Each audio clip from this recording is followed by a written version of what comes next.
ကွင်းလန့်ခန်းစစ်ကစားသမားတစ်ဘလီဘာက United ကိုဘာရီယူဆောင်လာမလဲ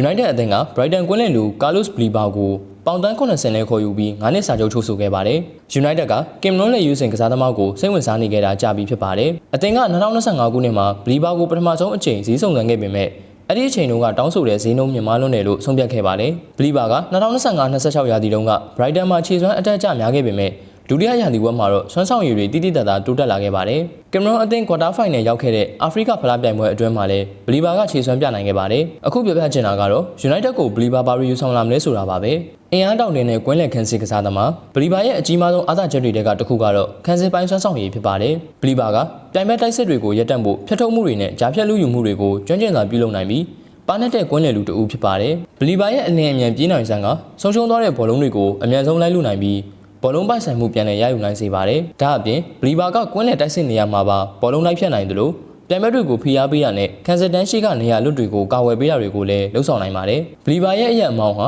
188စင်တီမီတာခန့်သာရှိပေမဲ့ဘောလုံးရှင်လူတဲ့အခါဟန်ချက်ညီမှုခန္ဓာကိုယ်အင်အားနဲ့နေရာယူမှုတွေကိုထိရောက်စွာအသုံးပြုတတ်ပါတယ်။ United ဘောလုံးဆုံးရှုံးသွားတဲ့အခါဘလီဘာရဲ့လျင်မြန်မှုကလည်းအလွန်အသုံးဝင်ပါတယ်။ဘလီဘာကကန်စစ်စီအလင်းအမြန်ပြန်ရောက်နိုင်တယ်လို့နေရာလွတ်တွေကိုပိတ်ဆို့ပြီးပြိုင်ပွဲတွေကွင်းလန့်ကနေတဆင့်အခွင့်အရေးဖန်တီးတာတွေကိုတားဆီးပေးနိုင်ပါတယ်။ဘလီဘာကဘောလုံးလူယူသူတတ်မဟုတ်ပါဘူး။ဘောလုံးကိုတိုက်စစ်စီတည်သွားနိုင်တယ်လို့ဘောလုံးပေးပို့မှုကောင်းမွန်တာကြောင့်ကွင်းလန့်ကနေတဆင့်တိုက်စစ်ဆင်ဖို့ United အတွက်ရွေးချယ်စရာတစ်ခုဖြစ်စေပါတယ်။အသားကျဖို့အချိန်လိုအပ်နိုင်လက်ရှိမှာပြဿနာတစ်ခုကတော့ရှိနေပါတယ်။အဲ့ဒါကတော့ဘလီဘာကလက်ရှိမှာခြေချင်းဝစ်အယွတ်ကြောတန်ရာကနေပြန်လည်သက်သာလာနေစေဖြစ်ပါတယ်။ဘလီဘာကလာမယ့်သတင်းပတ်အနည်းငယ်အတွင်းပြန်ကစားနိုင်ဖို့မျှော်လင့်ထားပေမဲ့ကြက်ခိုင်မှုအပြည့်အဝပြန်ရဖို့အချိန်ယူရမှာဖြစ်ပါတယ်။ဒါအပြင်နီးဗျူဟာပိုင်းအရအသားကျဖို့အချိန်တစ်ခုလိုအပ်နိုင်ပါတယ်။ကာရစ်က United ကိုဘောလုံးပိုင်ဆိုင်မှုအသာစီးယူကကွင်းလန့်ကနေဘောလုံးကိုမြင်မြန်ဆန်ဆန်ရွေးရှားစီချင်တာဖြစ်ပါတယ်။ဘလီဘာရဲ့အကောင်းဆုံးအရေးသွေးတွေကိုတော့ကြက်ခိုင်မှုပိုင်းအားစားရတဲ့ပွဲတွေမှာတွေ့မြင်ရလေရှိပါတယ်။ဒါကြောင့်ဘလီဘာကဘောလုံးပိုင်ဆိုင်ထားချိန်မှာUnited ကတာဝန်သစ်တွေကိုနားလည်သဘောပေါက်ဖို့အချိန်လိုအပ်မှာဖြစ်ပါတယ်။ဘလီဘာဘယ်နေရာမှာကစားနိုင်တယ်လဲ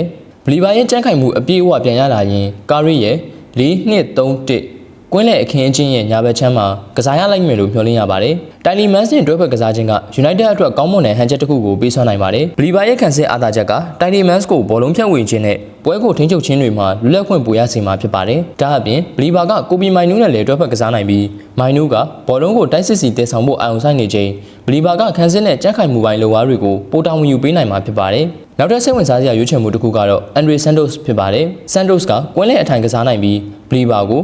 တိုက်စစ်ပူလိုက်နိုင်တဲ့ box to box ကွင်းလန့်လူအဖြစ်ကစားဝင်ပေးနိုင်ပါတယ်။ United ကဘလီဘာကိုဘာကြောင့်လိုချင်ခဲ့တာလဲ။အကြီးမားဆုံးဆွဲဆောင်မှုကတော့ဘလီဘာရဲ့လျင်မြန်မှုနဲ့ကြမ်းခိုင်မှုအားကန်စစ်ပိုင်းပါနှံ့မှုနဲ့ဘောလုံးတက်ဆောင်နိုင်စွမ်းတို့ပေါင်းစပ်မှုတို့ပဲဖြစ်ပါတယ်။ United က Premier League အဖွင့်ပွဲစဉ်မှာဒီလိုကွင်းလန့်ခန်းစစ်အင်အားမျိုးချို့တက်ခဲ့တာဖြစ်ပြီးဘလီဘာကတော့ကွင်းလန့်အတွက်ပုံမကြီးမားတဲ့ကာဝယ်မှုကိုပေးစွမ်းနိုင်မှာဖြစ်ပါတယ်။ဒဏ်ရာပြဿနာနဲ့ကာရီရဲ့ကစားကွက်တစ်မှာအသားကျဖို့လိုအပ်ချက်တွေကြောင့်ဘလီဘာက United ကွင်းလန့်အတွက်ချက်ချင်းဖြည့်ရှင်းနည်းတစ်ခုမဖြစ်နိုင်ပါဘူး။ဒါပေမဲ့ဘလီဘာသာချီစွမ်းကောင်းအပြည့်အဝပြန်ရခဲ့မယ်ဆိုရင် United ကွင်းလန့်ပြန်လည်တည်ဆောက်ရေးမှာအရေးပါတဲ့အစိပ်ပိုင်းတစ်ခုဖြစ်လာနိုင်တယ်လို့အသင်းရဲ့ရေရှည်အစီအစဉ်တွေမှာအဓိကကျတဲ့ကစားသမားတအုပ်ဖြစ်လာနိုင်ပါတယ်ခင်ဗျာ။